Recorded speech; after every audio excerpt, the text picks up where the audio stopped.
Hello YouTube, this is T Sparks. Well, Hasbro seemed to have something against me now. I re-uploaded this review with no pictures except the title card, and they still took it down. So here is the re-upload with no pictures from Hasbro whatsoever. I know no one's probably watching this, but it's just kind of for spite at this point. Thanks. Hello YouTube, T Sparks here for a quick review of the latest Equestria Girl special, Forgotten Friendship. There will be spoilers in this, so if you haven't seen it yet, go watch it and then come back and watch my review. This was a nice special. It's one of the best ones they've done yet with the Equestria Girls TV series. I think we can all call it that now.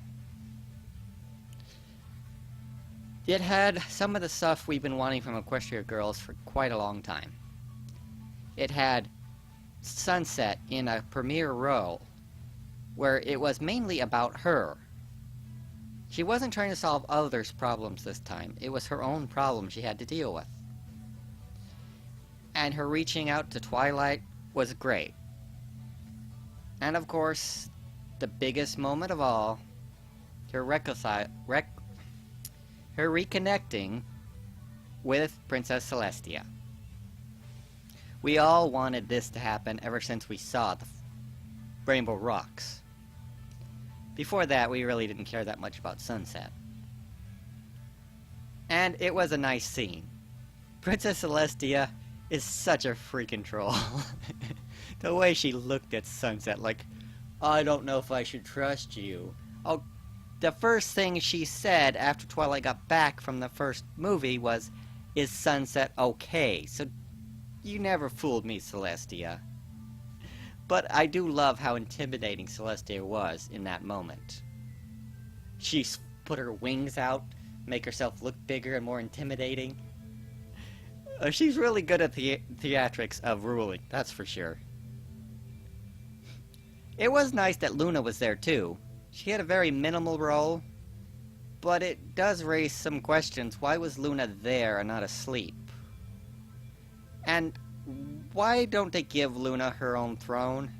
She's just standing there next to Celestia. It makes her look inferior. We don't want Nightmare Moon to happen again. But I loved Twilight, Princess Twilight, in this one. She was such at her adorable self that we missed the past couple seasons. We've seen it here and there, but she was really on her roll this episode. the fangirling, the screaming, don't take this away from me. That was some of the best stuff in this thing. Now, there is a few things in this special that are kind of weird. I'll bring up the most important one. Why did the classroom door lock from the inside? And why couldn't they go out the other door? It's the most important question in the special, you all know it. I don't know why they did it that way, it's kind of confusing. Wouldn't it have made more sense if she put something in front of the door or something? I don't know. And why exactly would she need to lock them in there anyway, since she wiped their memory? It's just a plot hole. Another good thing in this thing was Trixie.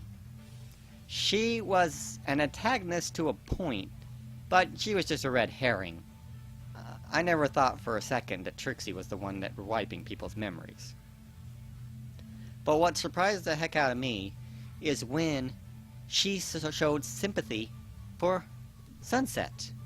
She believed Sunset when no one else would. And how she helped Sunset to get to the truth, that was just incredible. Now my theory is that Trixies in both worlds need someone like Starlight or Sunset. Since this world's Trixie doesn't have Starlight, she settles for Sunset, the inferior model. I'm just joking, guys. Don't tear me apart. Anyway, those two interaction was really good. Trixie was her snarky, bitchy self as normal, but she was also very caring and nice to Sunset. I'd still like to know how she teleported out of the classroom since she doesn't have any actual magic in this world, but I just chalk it up as cartoon physics. Also, there was one other question about that scene. Didn't they have their cell phones with them? Just call the office and tell Celestia I'm trapped in a classroom. They'd come and unlock the door for you. It's that easy. And I don't know about this school, but a lot of schools have an intercom button in the classroom where you can push it and the office will answer back.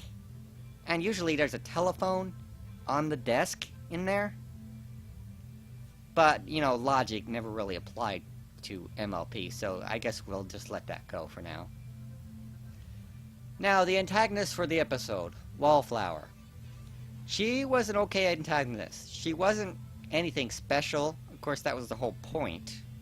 She was just a wallflower. Little on the nose with the name, don't you think? I can identify with her up to a point, because I too am quite invisible. But I know it's mostly of my own doing, so I can't blame others for that.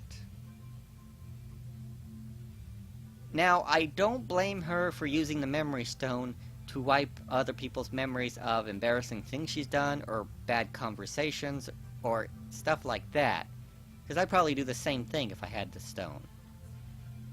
But at the end, when she just rips Sunset's memories out of her head, she was intending to wipe the minds of the entire main six of their complete high school experience, which means they'd lose everything they learned. That is a bit much. But there is some very good stuff about this special. Is there was no boss fight. There was no need for another transformation boss fight from Wallflower there. You know, there was no need to turn her into a boss and fight. But during that confrontation scene, I kept thinking, Rainbow, you got super speed. You're seeing these memories literally being ripped out of Sunset's head. Go get the freaking stone! Twilight, use your telekinesis and grab the damn thing and pull it away from her. Applejack, run up and crush it with your super strength. But of course, this is Equestria Girls, so we had to have a new magical transformation with new outfits so they can sell more toys. And if that's what it takes to keep these shows going, I guess I can live with that. And in traditional MLP style, she was forgiven at the end and given friends. But at least she didn't join the main six group. So all in all, this was a great special. One other thing I wanted to bring up about this special is the main six's portrayal. They seemed a little bit bitchy for their characters. I understand their memories of Sunset being nice were removed. But since when are they so cold to others, even Sunset? And I find it very hard to believe that they don't have any pictures of her at home. Wouldn't their phone be also full of pictures of her, plus their social media? There should be plenty evidence that they were friends. I'm sure they took tons of pictures at the Battle of the Bands. You think the kids at the school would be looking at their phones say, why is Sunset on the picture with these girls? I thought she was a bad guy. And you think somebody would believe her about this, because only their memories of Sunset were altered.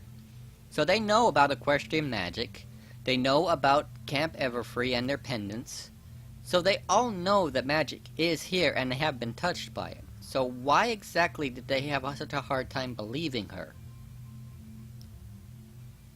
I don't know, it just kind of bugged me a little bit. But it does bring up something that's been bugging me for a while about the Equestria Girls. Now, I'm going to be going kind of a rant on Equestria Girls as a concept here. So, this is the end of my review, so if you don't want to listen to this, you can go ahead and click off here. I've had this theory about Equestria Girls for a while now. That Equestria Girls is a good series, but it can't stand up on its own. I've noticed that more and more they are taking concepts straight from the show and recycling them in EQG. A lot of the summertime shorts were taken directly from the show. Different things. And in this one, the best parts about this special was the Equestria parts. I think they've realized that this show, without the equestrian magic and characters, it's just kind of a boring high school show. And I think they're running out of ideas here. I don't know, it just seems to me that Equestria Girls might have run its course. Don't get me wrong, I love Sunset to death, and Equestria Girls is still a fun show. But there's a limit to what they can do as teenagers in high school. Even if they graduated, what would happen then? In most normal places, they'd go off to college and separate. Maybe see each other once a year. But how does that work when you got a magical destiny? Now, Applejack, I don't know if she'd just stay at the farm. But Rarity's got a fashion career she's already starting here. Pinkie Pie, we have no idea what she's up to. It doesn't look like she's baking or anything yet. Fluttershy, we never knew what her ambition was. Sunset is a big open question. What is she gonna do after high school? She's technically an illegal alien. So unless she stole her human counterpart's identity, she's got no legal standing in the world she's living in. So how exactly does she get a career, a job, and all that? I don't know. I guess these thoughts are just a little too deep for this, because, you know, it's not supposed to be looked at that deep. You know, they keep telling us in episode after episode that we're being too nitpicky. But that's just who I am, so... Anyway, I really did like this special, and please support the official release. Bye now.